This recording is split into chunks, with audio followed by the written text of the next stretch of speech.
Artificial intelligence ద్వారా మీరు ఎక్కడున్నా మీకు నాలెడ్జ్ ప్రొవైడ్ చేయడం రియల్ టైంలో జరిగే పరిస్థితి వచ్చింది.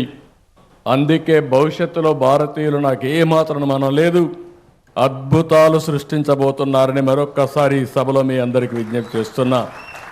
అయితే దీనికి కావాల్సింది మనమందరం కూడా ఆ డైరెక్షన్లో ఆలోచించాలి. ఒకప్పుడు హాస్పిటల్ లేని పరిస్థితి. 82 మా ఫాదర్ ఇన్ లా గౌరవనీయులు ఎన్టీ రామారావు గారు ఆ రోజు ఆయన ఆపరేషన్ చేసుకోవాలంటే అమెరికాకు పోయి హార్ట్ ఆపరేషన్ చేసుకొని వచ్చాడు. అదే మారుగా మా అత్తగారు అయినటువంటి వసతారం గారిని చూస్తే ఆవిడ క్యాన్సర్ వస్తే ఆ రోజు 2 హాస్పిటల్, ఒకటి బాంబేలో ఒక హాస్పిటల్ ఉండేది టాటా, రెండోది అడయారులో ఒకటి. ఈరోజు మీరు చూస్తూ ఉంటే క్యాన్సర్ కోసం అనేక హాస్పిటల్ వచ్చాయి. అదే ఎన్టీ రామారావు గారి కోరిక. ఆవిడ పేరుతో ఒక హాస్పిటల్ పెట్టాలని చెప్పి బసవతారకం క్యాన్సర్ హాస్పిటల్ ఆ రోజు ప్రారంభించారు.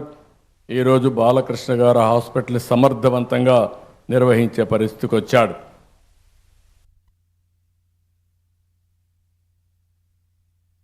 అక్కడ మన వాళ్ళు చాలా సమర్థవంతంగా వచ్చే పరిస్థితికి వచ్చింది.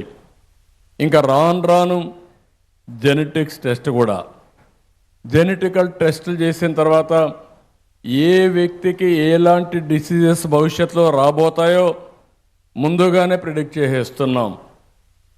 అది ప్రిడిక్ట్ చేసినప్పుడు దానికి ప్రివెంటివ్గా ఏం చేయాలనో అవన్నీ కూడా చేసే పరిస్థితికి వస్తున్నాం. అంటే మనం ఊహించిన పరిణామాలు ఇవన్నీ.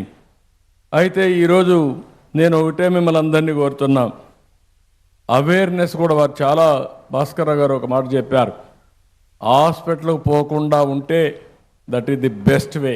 నేను కూడా అదే కోరుకుంటున్నా. అది మీ చేతుల్లో ఉంది, కానీ మన లైఫ్ స్టైల్స్ మనం మార్చుకోలేకపోతున్నాం. భవిష్యత్తులో నేను ఒకటే ఆలోచిస్తున్నాను, హెల్త్ కాస్ట్ తగ్గాలి. మా మంత్రి గారికి సత్యకుమార్ గారికి ఒకటే చెప్పాను నిన్న కూడా మీటింగ్లో, ఆంధ్రప్రదేశ్లో ఎలాంటి డిసీజెస్ వస్తున్నాయి, ఆయుష్మాన్ భారత్లో మేము కూడా భాగస్వాములయ్యి ప్రతి ఒక్క ప్రైవేట్ హాస్పిటల్లో కానీ గవర్నమెంట్ హాస్పిటల్లో కానీ ట్రీట్మెంట్ చేసుకునే ప్రతి ఒక్కరిది రికార్డు తీసుకుని తద్వారా డిజిటల్ హెల్త్ కార్డ్స్ ఇష్యూ చేసి ఎవరైనా కిమ్స్కి వస్తే మొత్తం రికార్డ్ అంతా హిస్టారికల్ రికార్డు ఉంటుంది, దానిపైన యాక్షన్ తీసుకునే పరిస్థితి వస్తుంది. నేను దానికంటే ఒక స్టెప్ ముందుకు పోయి రాష్ట్రంలో 90% డిసీజెస్ ఏమేమి వస్తున్నాయి, ఈ 90% డిసీజెస్ని ప్రివెంట్ చేయగలిగితే ఏమేం చేయాలి. ఒకటి ప్రివెంటివ్ హెల్త్. ప్రివెంటివ్ హెల్త్లో డైట్ విషయం చెప్పాడు, హ్యాబిట్స్ విషయం, ఎక్సర్సైజ్, లేకపోతే స్లీప్, దీనికంటే కూడా అలవాట్లు, ఇవన్నీ కూడా లైఫ్ స్టైల్స్ కానీ కొద్దిగా మనం మార్చుకోగలిగితే చాలా వరకు హాస్పిటల్కి వచ్చే పరిస్థితే రాదు. నేను ఇంకా ఒక స్టేజ్ ముందుకు వెళ్తున్నా. మీరు తినే ఫుడ్ కూడా నేచురల్ ఫుడ్ ఉండాలని ప్రపంచంలోనే నేచురల్ ఫార్మింగ్ నెంబర్ 1 ఏ రాష్ట్రం అంటే దానికి చిరునామాగా ఆంధ్రప్రదేశ్ తయారవుతుంది, తయారు చేస్తున్నాం. ఒకసారి నేచురల్ ఫుడ్ వచ్చినప్పుడు చెప్పడం లేదు, టెక్నాలజీ వల్ల ట్రేసబిలిటీకి వస్తున్నాం. అంటే నువ్వు తినే ఫుడ్ ఒకసారి క్యూఆర్ కోడ్లో స్కాన్ చేసుకుంటే ఏ ఫామ్ నుంచి వచ్చింది, ఏం ప్రాసెస్ ఉపయోగించారు, ఎవ్రీథింగ్ డీటెయిల్స్ ఉంటాయి. దానికి ప్రూఫ్ ఆఫ్ కాన్సెప్ట్ కింద సర్టిఫికేషన్ ఉంటుంది. అంటే ఇది కరెక్ట్గా ఆర్గానిక్ ఫుడ్, ఇది నేచురల్ ఫుడ్ అని సర్టిఫికేషన్ ఉంటుంది, ట్రేసబిలిటీ ఉంటుంది. దీన్ని కూడా ప్రమోట్ చేసే పరిస్థితికి వచ్చాం. రెండోది, మనం వాడే పీల్చే గాలి, అందరం కూడా కలుషితమైన వాతావరణంలో బ్రతుకుతున్నాం. అందుకే ప్రధానమంత్రి గారు అన్నారు 500 గిగాబిట్ గ్రీన్ ఎనర్జీకి ముందుకు పోతున్నామని. అందులో 160 గిగాబిట్ అంటే 1/3 దేశంలో ప్రొడ్యూస్ చేసే గ్రీన్ ఎనర్జీ ఆంధ్రప్రదేశ్లో ప్రొడ్యూస్ చేయబోతున్నామని చెప్పి కూడా నేను మీకు తెలియజేస్తున్నా.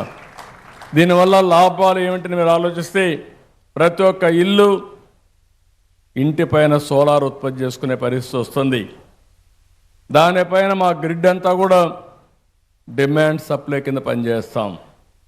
పేదవాళ్ళకి ఇది ఎంతో ఉపయోగపడుతుంది. కరెంటు ఛార్జీలు కట్టే పని ఉండదు. ఒకవేళ అదనంగా కరెంట్ ఉత్పత్తి చేస్తే మీరు గ్రిడ్కి ఇవ్వచ్చు. మళ్ళీ అవసరమైతే సాయంత్రం పూట మీకు కరెంటు లేకపోతే మళ్ళీ మీకు కరెంటు ఇస్తాం. ఈ విధంగా ఎక్కడికక్కడ బ్యాలెన్స్ చేయడానికి ముందుకు పోతున్నాం. నా ఆలోచన ఒకటే, వీలైనంత తొందరలో పెట్రోల్ డీజిల్ వాడకుండా ప్రతి ఒక్కరూ ఎలక్ట్రికల్ వెహికల్స్ వాడే రోజు రావాలని, మీ ఇంట్లోనే మీరు ఛార్జ్ చేసుకునే పరిస్థితి రావాలని చెప్పి మనస్ఫూర్తిగా ఆకాంక్షిస్తున్నా. దానికి కూడా శ్రీకారం చుడతాం. దీనివల్ల ఎయిర్ పొల్యూషన్ టోటల్గా కంట్రోల్ అయ్యే పరిస్థితి వస్తుంది. ఫుడ్ కంట్రోల్ చేయగలిగితే